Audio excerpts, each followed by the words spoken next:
capítulo de número 2. Vamos ler a partir do versículo de número 8. Apocalipse, capítulo de número 2, versículo de número 8. Glória a Deus. Você vai pedir à pastora Divina para compartilhar as lives no meu Facebook, nos outros Facebook aí, marcar todo mundo, compartilhar nos grupos. Amém? Glória a Deus. Apocalipse, capítulo de número 22, versículo de número 2, versículo de número 8. Diz assim: E o anjo da igreja de Esmirna escreve: Estas coisas diz o Senhor, o primeiro e o último, e o que estava morto está vivo. Eu conheço as tuas obras, e a tribulação, e a pobreza, mas tu és rico. E eu conheço a blasfema dos que dizem que são judeus.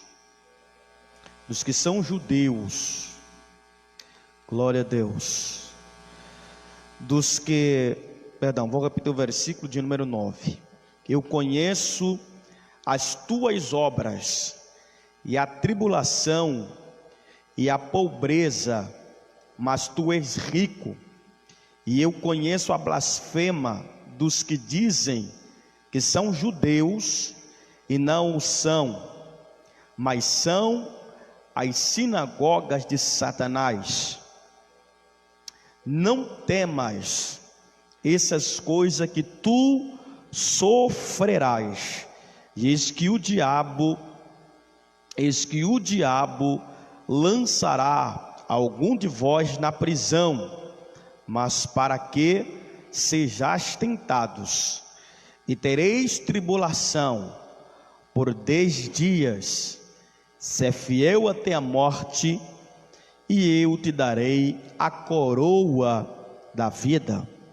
Aquele que tem ouvido, ouça o que o Espírito diz à igreja. Aquele que vencer não será ferido pela segunda morte. Pode se assentar, louvando ao Senhor. Queridos, nós estamos em uma série de mensagens sobre as 7 igrejas da Ásia. A Bíblia diz que Deus leva João, que é o autor deste livro. A palavra Apocalipse significa revelação. Deus leva João até uma ilha chamada Pátimo. Quando ele chegou nessa ilha de Pátimos, a Bíblia vai dizer que Deus revelou os seus oráculos, revelou os seus segredos para João. Os segredos que Deus vai revelar para João é sobre as 7 igrejas da Ásia. Nós, a semana passada, da primeira igreja, que é conhecido como a igreja de Éfeso. É tão lindo e curioso que quando eu estou estudando sobre essas igrejas da Ásia, eu pude perceber que Deus estava com João, e João já corria para a igreja que Deus havia revelado para ele. Quando ele chegava nessa igreja, quando ele chegava nesta cidade, João ficava um determinado tempo nessa cidade, ministrando sobre as igrejas e também ministrando sobre os pastores. A primeira igreja que Deus via João é a igreja de Éfeso, que nós falamos a semana passada. A segunda igreja que Deus envia a João é a igreja de Esmirna. A palavra Esmirna significa perfume suave. A cidade de Esmirna, ela ficava a 64 km, ou então quilômetro, ao norte da cidade de Éfeso. A cidade de Esmirna é o país por nome Turquia. A Bíblia diz que em Esmirna o comércio era muito forte. As pessoas saíam de várias cidades, cidadãos de várias cidades, de várias localidades, saíam de suas cidades, saíam dos seus países e vinham até Turquia, exatamente na cidade de Esmirna, para fazer compras. Logo a gente entende que Esmirna, noutra hora, era um país, era uma cidade, aliás, de muito comércio. A Bíblia vai dizer que naquela altura o Império Romano dominava. Quem estava como imperador naquela altura era o imperador Domiciliano. E as histórias dizem que Domiciliano, o imperador, ele era muito rude, ele era muito bárbaro. A Bíblia diz que havia um homem,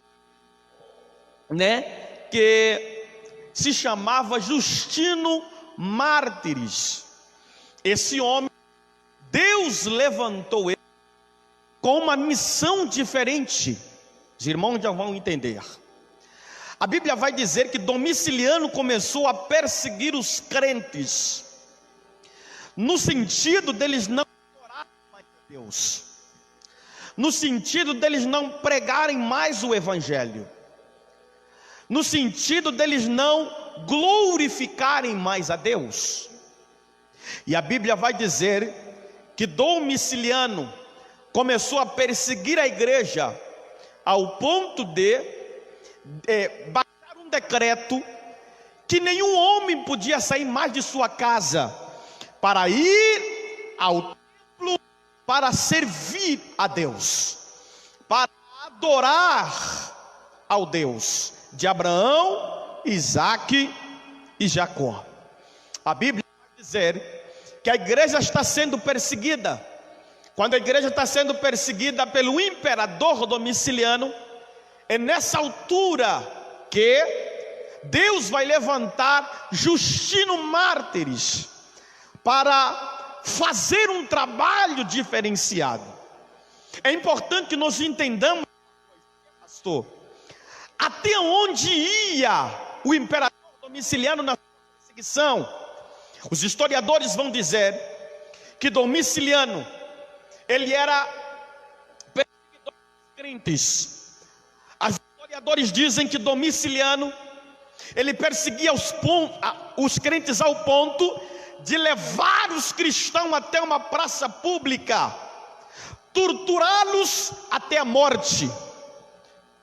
Os historiadores dizem que as crianças, que eram filhos dos servos de Deus, eram mortos a facadas, e pediam a eles para escolher entre o imperador Domiciliano, os deuses da época, ou então o Deus Todo-Poderoso. As crianças eram instruídas pelos pais, desde pequeno, a não negar a Jesus, a não negar a sua fé. Logo as crianças, sendo ministrado pelos pais, o imperador Domiciliano mandava os seus soldados perguntar para as crianças: a quem vocês adoram? Ao Deus Todo-Poderoso, ou a mim, ou aos deuses que eu adoro? E as crianças diziam: nós adoramos ao Deus Todo-Poderoso, pois Domiciano dizia: pode matar, pode arrancar a cabeça, e as crianças eram mortos. Ele era muito rude, era muito bárbaro. A perseguição de Domiciano era tão forte, era tão grande, que a primeira coisa que ele vai fazer é tirar tudo que o povo tinha de valor. Ele está dizendo: empobrecer esse povo. Se vocês têm casa, vocês não vão ter mais casa. Se vocês têm comércio, não vão ter mais comércio. Se vocês têm carro, não terão mais carro. Se vocês têm alguma riqueza, não terão mais nada. Ele arrancou todos os bens do povo de Deus. E o povo, pastor, a Bíblia vai dizer que o povo continuou firme e constante na presença de Deus. É por isso que aqui diz: eu conheço as tuas obras e a tua tribulação e a pobreza, porque o que ele quis era empobrecer o povo de Deus. Só que a Bíblia vai dizer que a promessa de Deus é: se vocês forem fiel até o fim, eu vos darei a coroa da vida. Oh, glória a Deus! É isso que me fortalece, irmã Emily, porque a gente vê Domiciano perseguindo a igreja, ao ponto de atribular a igreja, matar os crentes, mas o povo continua firme e constante na presença de Deus. Olha só isso, irmão, que a igreja de Esmirna está vivendo. Uma igreja sendo perseguida pelo imperador Domiciano, mas a igreja, pastor, está de pé. Uma igreja sendo opressiva pelo imperador Domiciano, mas a igreja está de pé. Por causa de quê, pastor? Por causa da promessa: ser fiel até o fim, e eu vos darei a coroa da vida eterna. Você pode dar um glória a Deus aí? Aleluia! É isso que fortalecia o povo de Deus. Olha para cá, meu irmão. Quando eu olho pelo sofrimento que esse povo está vivendo, pelo sofrimento que essa nação está vivendo, pelo sofrimento, pela tribulação que eles estão enfrentando, Deus me traz à memória o que nós estamos vivendo hoje, no século 21. Não pode acontecer alguma coisa na igreja que o crente já fala: sabe de uma coisa? Eu vou abandonar Jesus, eu vou sair do altar, eu não quero mais saber de Deus. Nós estamos diante de um povo que está sendo opressivo pelo imperador. O imperador está mandando as crianças escolherem Deus ou ele. E as crianças estão dizendo: nós não negamos a nossa fé. O que? Nós não negamos a nossa fé. Pode matar imperador, mas nós não negaremos a nossa fé.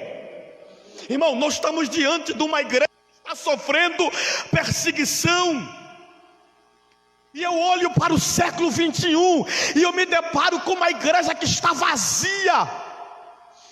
Uma igreja não vazia em termos de número, mas vazia da essência da glória de Deus. Vazia da essência do que é reino de Deus, da valorização do que é Deus, irmão. Tem gente que acostumou a ficar em casa.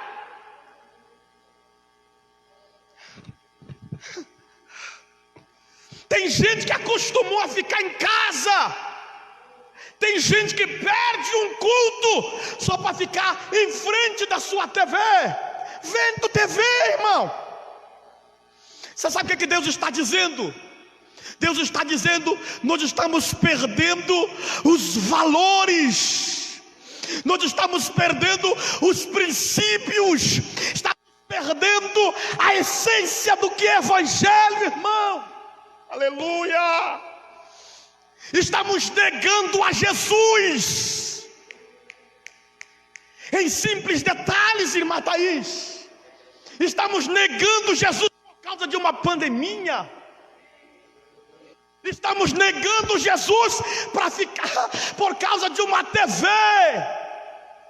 Estamos negando Jesus, trocando Jesus por causa dos nossos afazeres.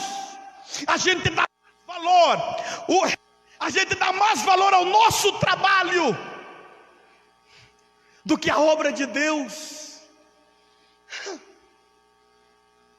Quando eu olho para isso, irmão, eu olho para essas crianças, eu olho para esse povo que está em Esmirna, o que estão passando pelo imperador romano, imperador Domiciano, dizendo assim: negue o teu Jesus, dizendo: não, eu não nego a minha fé.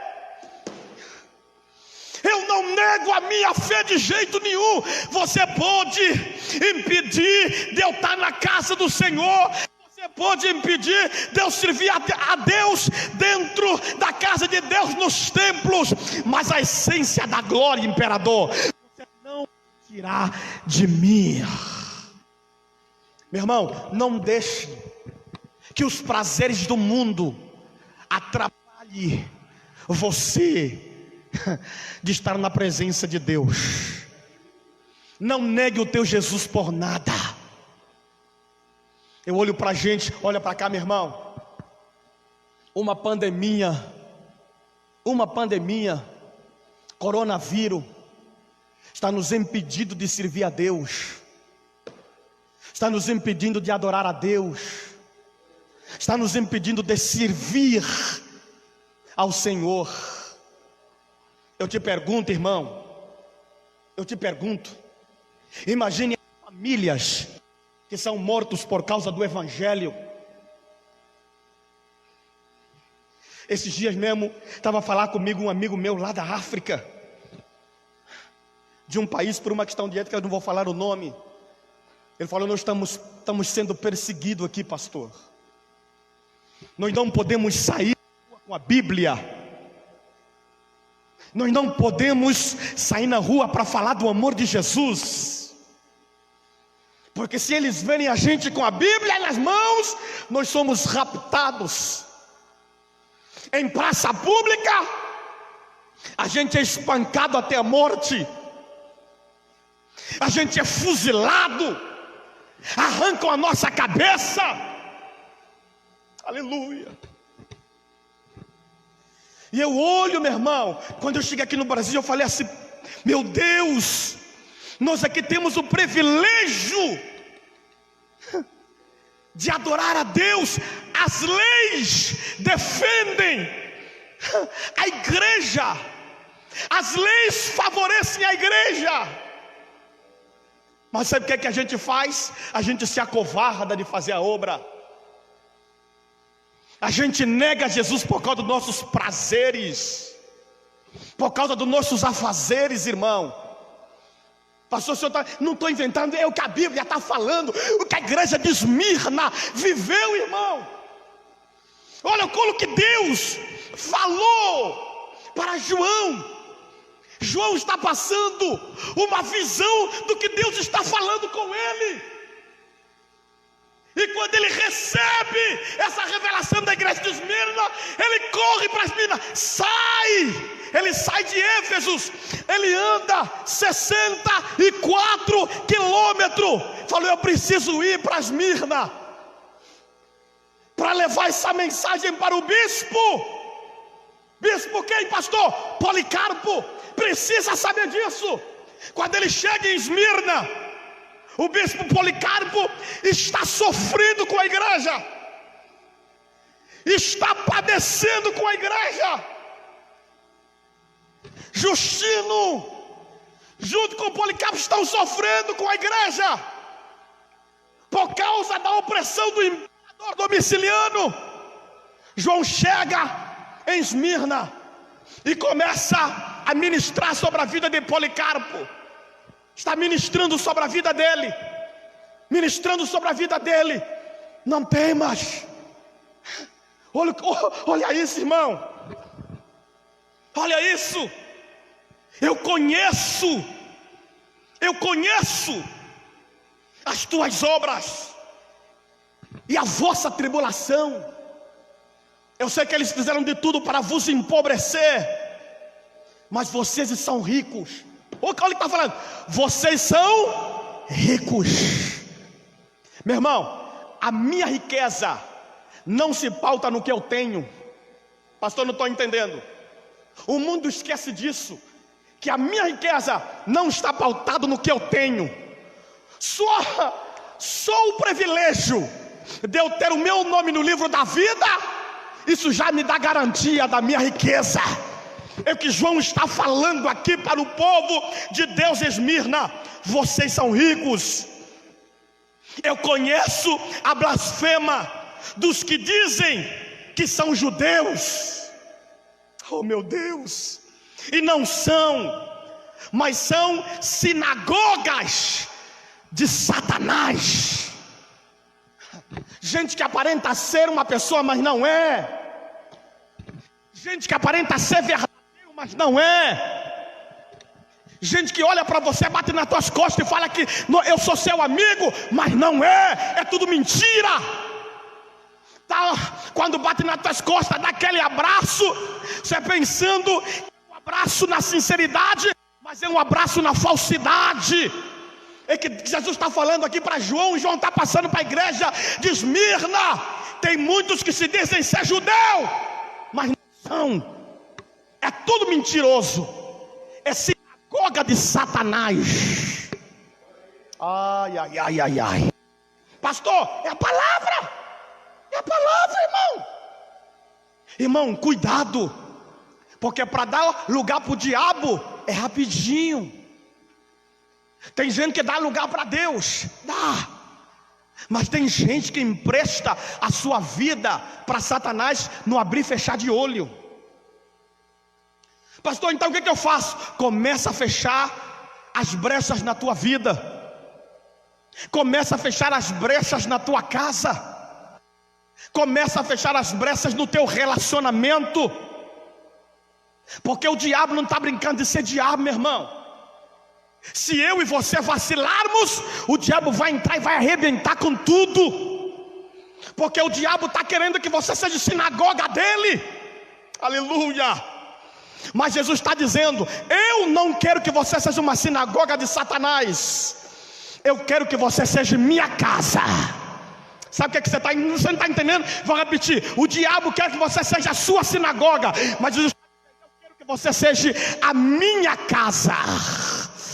Que você tenha um relacionamento comigo, que você seja uma pessoa sincera, uma pessoa verdadeira, que você ande nos meus caminhos, seja sinagoga de Jesus. Nesta noite você pode levantar a mão, erguer as suas mãos e abrir a boca para adorar ao Senhor nesta noite. Precisamos ser sinagoga de Deus. Precisamos defender a nossa bandeira. Meu irmão, pastor, não entendi. Precisamos defender a nossa bandeira, que é Cristo. Se Cristo for a nossa bandeira, o diabo vai entender que na minha e na sua vida ele não pode tocar. Ele não pode fazer e desfazer. Por quê? Porque ele sabe que a bandeira que está levantada na minha vida é a bandeira de Jesus. Você pode adorar a Deus por isso, meu irmão? A minha bandeira é Cristo. Então eu não nego a Jesus, porque Ele é o autor e o consumador da minha fé. Olha aqui para mim. Bem no finalzinho do texto diz o que, pastor? Diz que aquele que vencer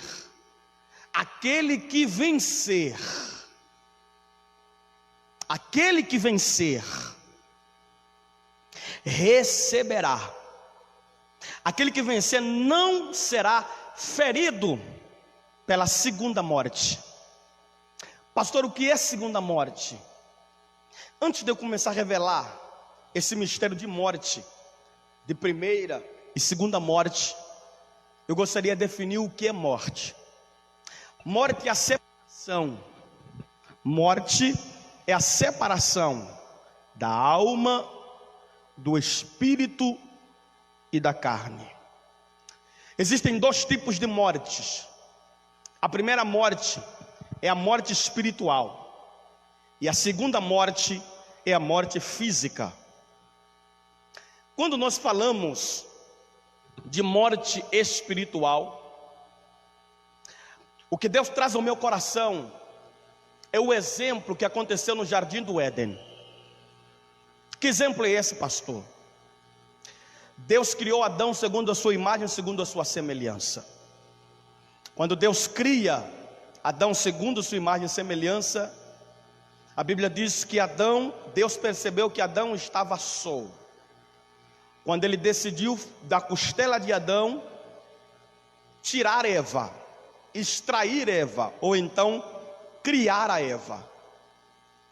Pois a Bíblia vai dizer que após a criação do casal, Deus vai olhar para Adão e para Eva vai dizer: vocês podem tocar em tudo que existe nesse jardim, até porque eu estou dando o jardim para vocês morar. Aqui é a vossa casa, residem neste lugar. Eu disse que a primeira morte é a morte espiritual. O exemplo é esse que eu estou dando aqui. Tudo que está no jardim é vosso, vocês podem comer. Todas as frutas que estão no jardim, vocês podem comer. Todas as árvores que estão no jardim, vocês podem. Vocês só não podem tocar em uma. É a árvore do conhecimento do bem e do mal. Está onde? Está no meio do jardim. Nelas vocês não podem tocar. Desse fruto vocês não podem comer. A partir do dia que vocês comerem, os vossos olhos vão se abrir, vocês vão conhecer o que é bom, o que é mal, e vocês vão conhecer a morte. Deus fala isso para eles.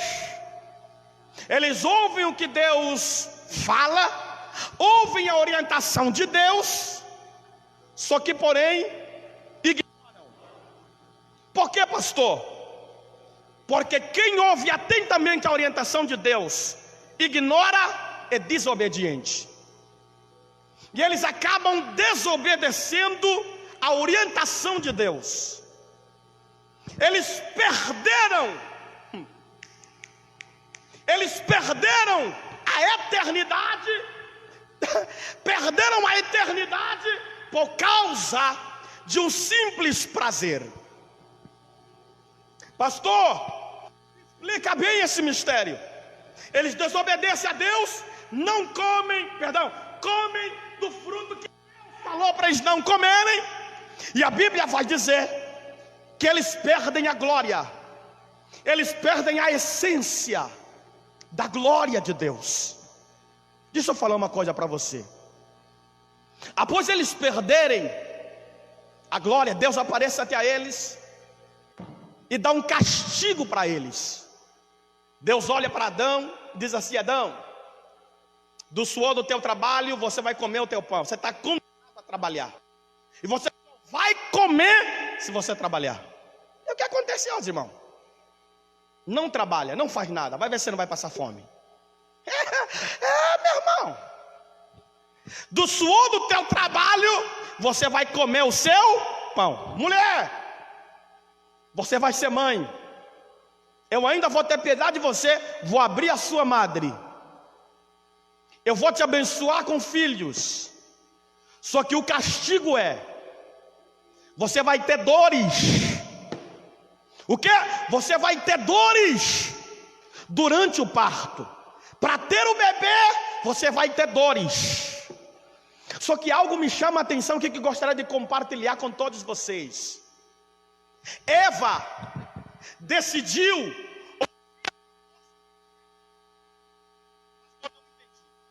A primeira morte começou onde?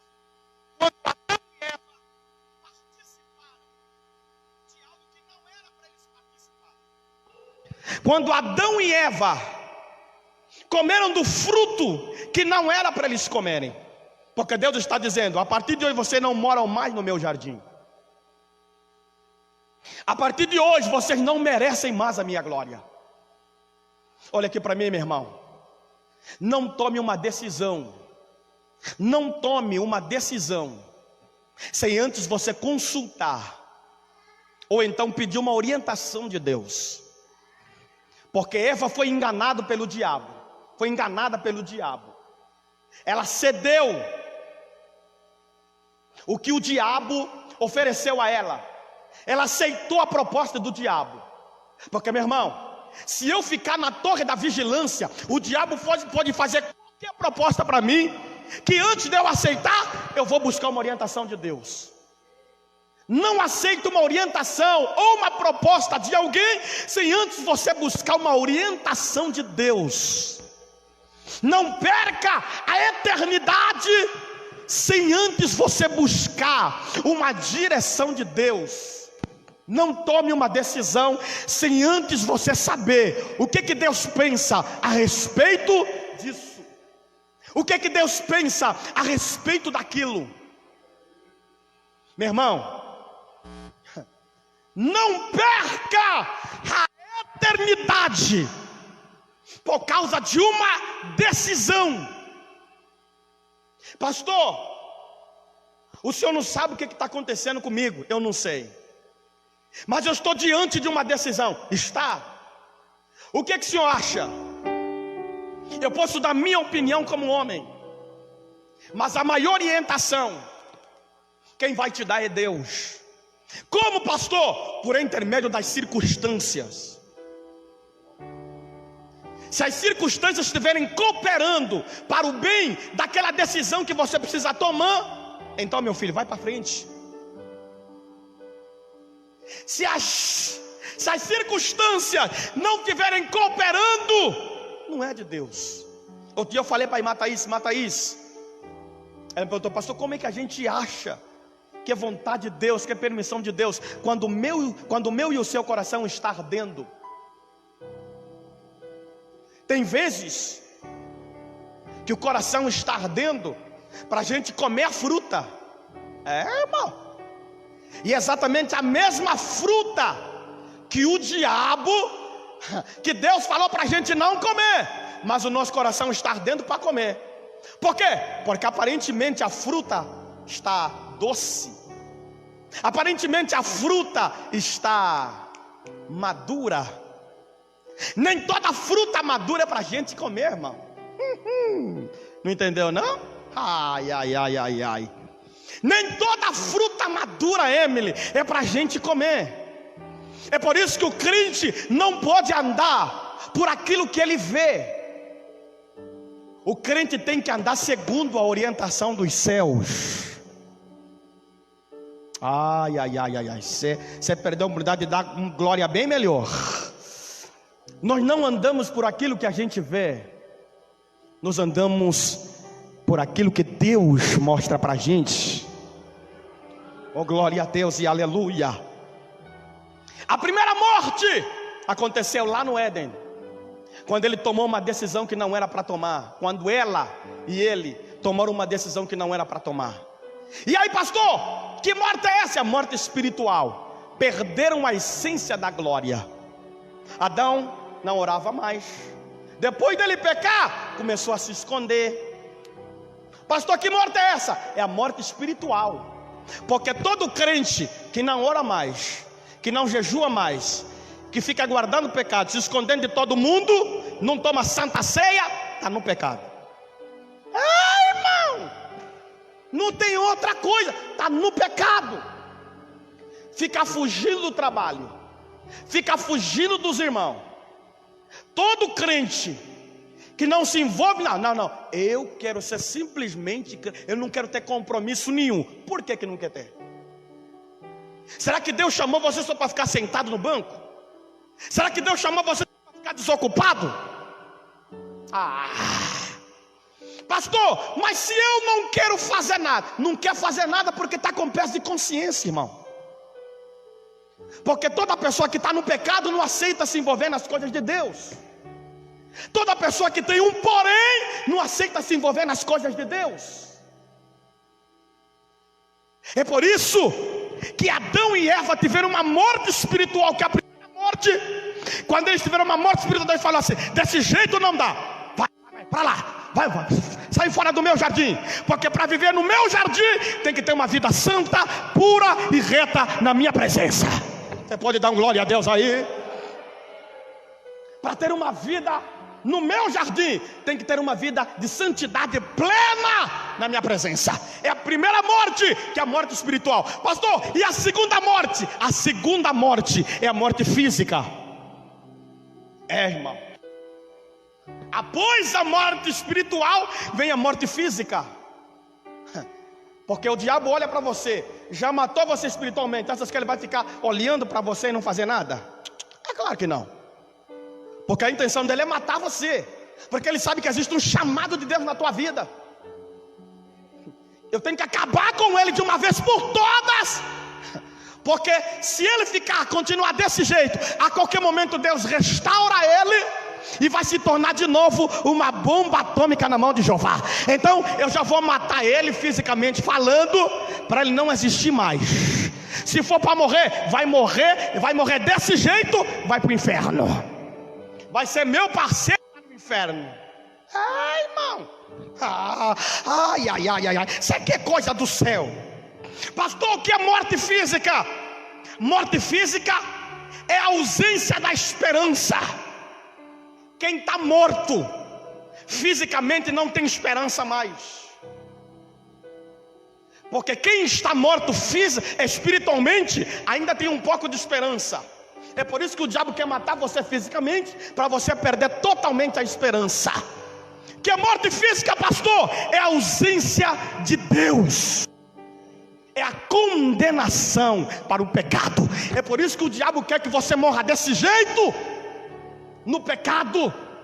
O diabo faz festa quando ele vê um crente se desmoralizando na presença, quando ele vê um crente saindo da igreja, participando das coisas do mundo. Eu fico triste, irmão, porque nesse período de quarentena, nesse período de pandemia que nós estamos vivendo, eu estava conversando esses dias com a minha esposa. Ela olhou para mim e falou assim: amor, eu pensei que nessa fase, nesse período de pandemia, as pessoas iam ficar mais crentes, a igreja ia lotar, gente ia vir para a igreja. Mas não, irmão, foi tudo ao contrário.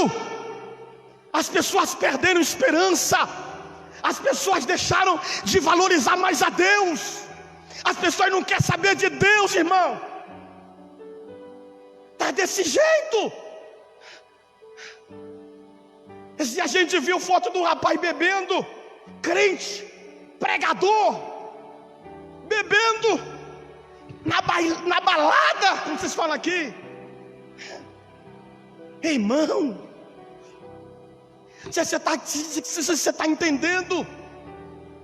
O diabo está doido, irmão, querendo que eu vá para o inferno e você também. Eu quero que você entenda que o diabo não é teu amigo não, meu irmão. Você que está me ouvindo na live também, o diabo não é teu amigo não. E se eu e você bobearmos, o diabo vai nos dar uma rasteira.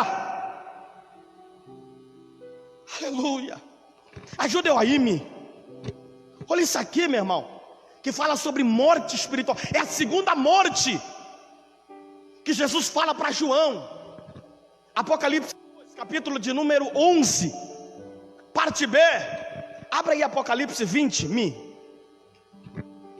Apocalipse 20, versículo de número 6. Meu Deus, diz assim, ó: abençoados e santos é aquele que tem a parte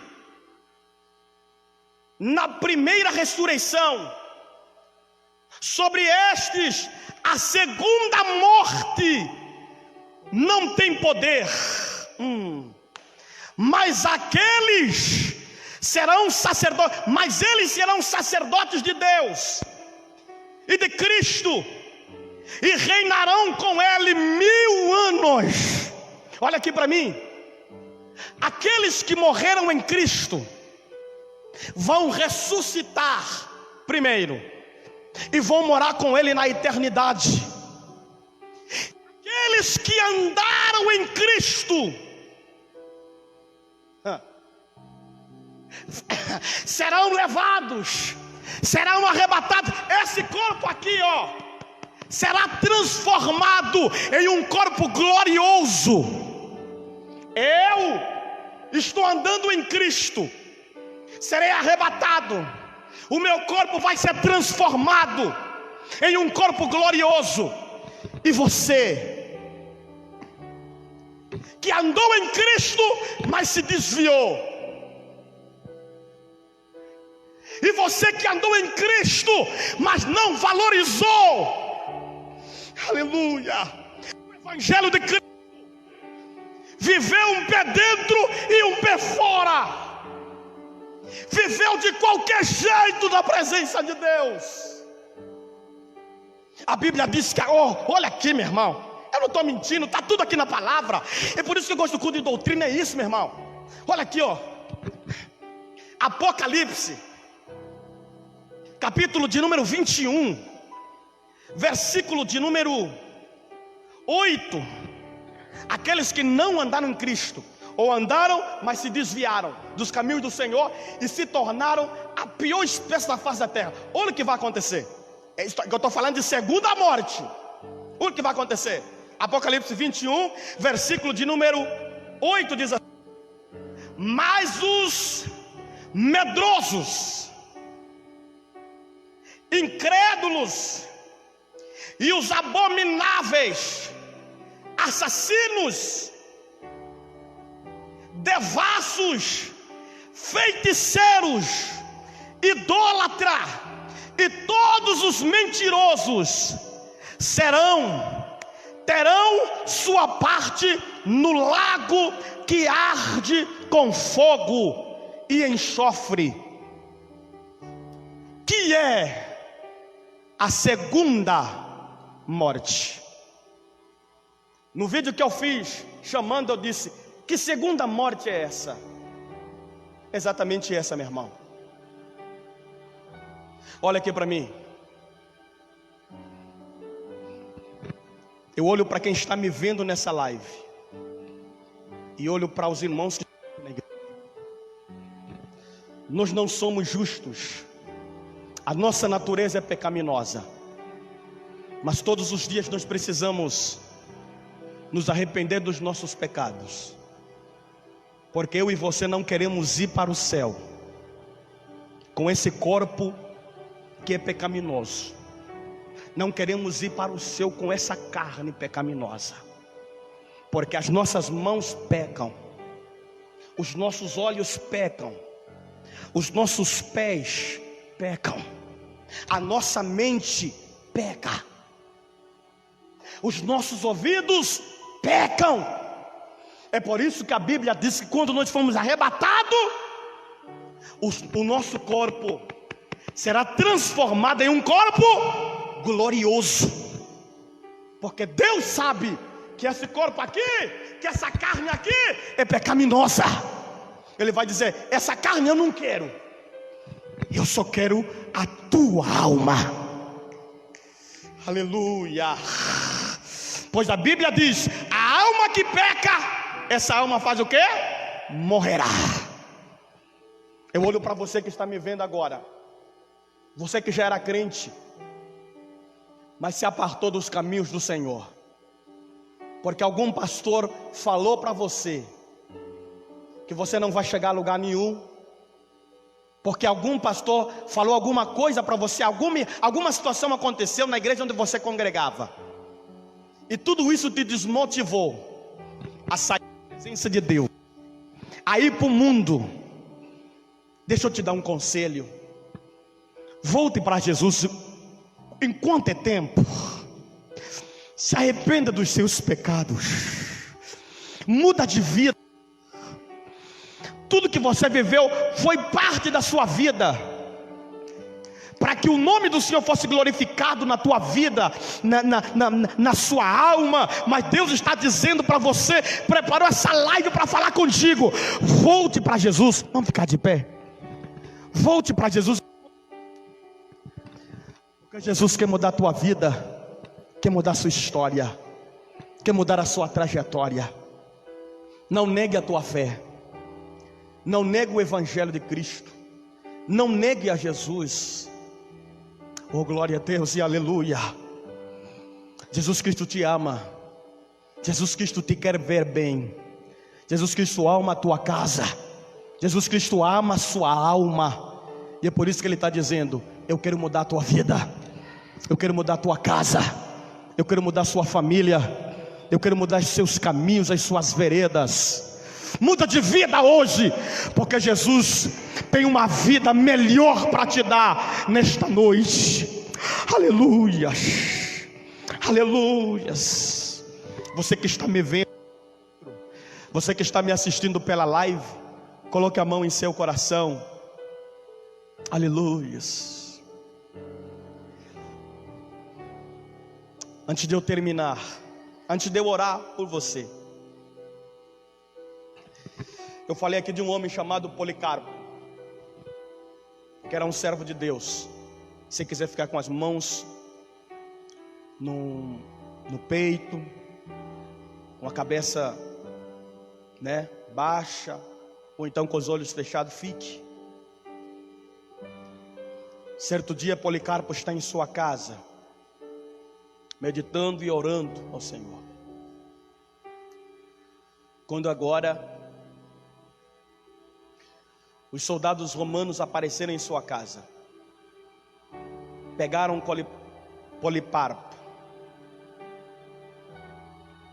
Policarpo, trancafiaram ele em uma fazenda, em uma prisão, numa espécie de fazenda, torturaram ele,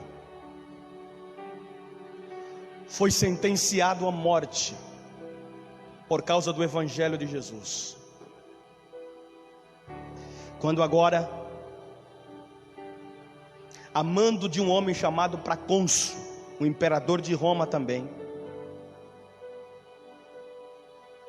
ele foi levado em um estádio, em um campo, no centro de Esmirna.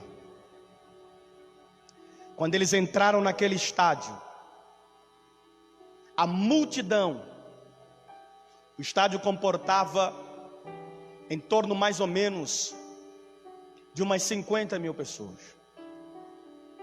Em uma multidão, quando eles entraram no estádio, Policarpo sendo levado pelos soldados romanos, a multidão vibrava, a multidão gritava e dizia: mate-o, mate-o. Policarpo está de joelho no chão, e Procônsul olha para ele e diz assim: hoje você só tem duas escolhas.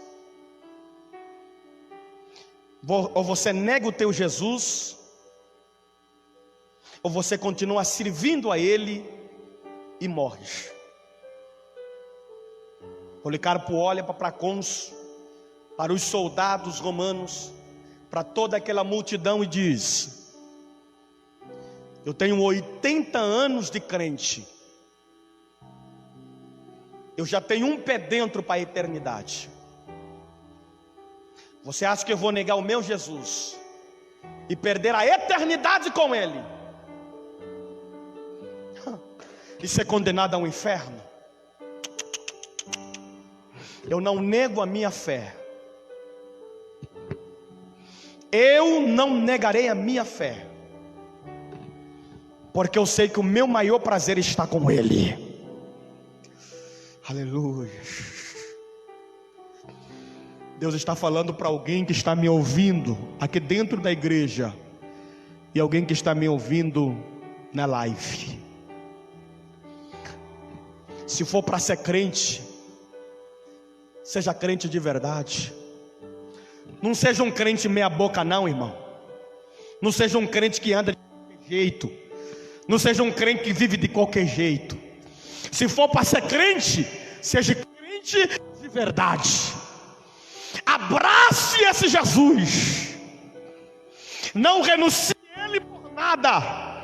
Não troque Jesus por nada. Eu vou repetir o que eu falei no começo. Não deixe que uma TV tire de você a essência da glória. Não deixe que o teu trabalho te afaste da presença de Deus. Perca trabalho, mas não perca a glória de Deus, a essência do Evangelho por nada. Coloque a mão em seu coração. Senhor, eu sei que tudo que nós vivemos na nossa família, tudo que nós passamos, é tudo consequência daquilo que Deus tem para nós. É tudo consequência da história que Deus escreveu para nós. Por isso, Jesus, nós te pedimos nesta noite. Nós não queremos viver de qualquer jeito. Nós queremos ser igual esses crentes de Esmirna.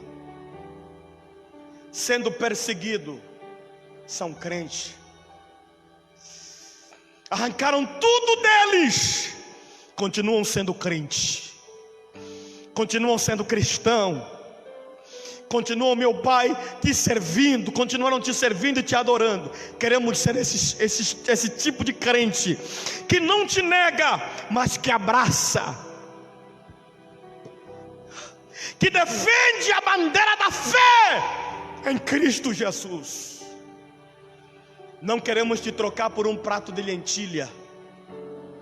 Não queremos, meu Pai, te trocar por uma TV de smart. Não queremos perder a visão dos céus por causa do nosso trabalho, por causa das correrias do dia a dia.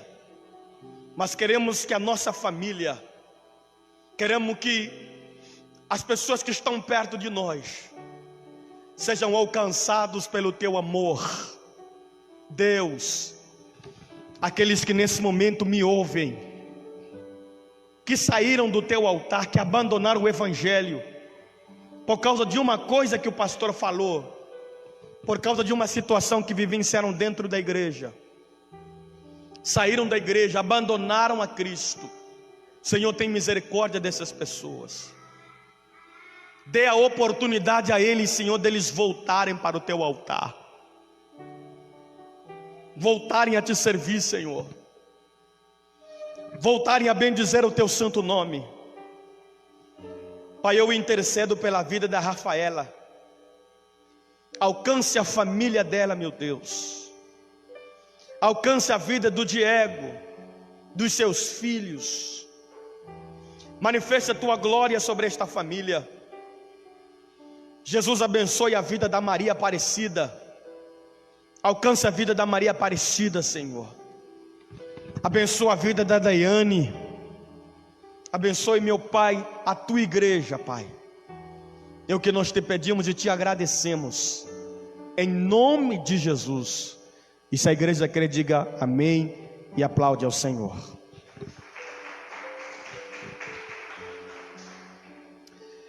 Glória a Deus. Queridos, nós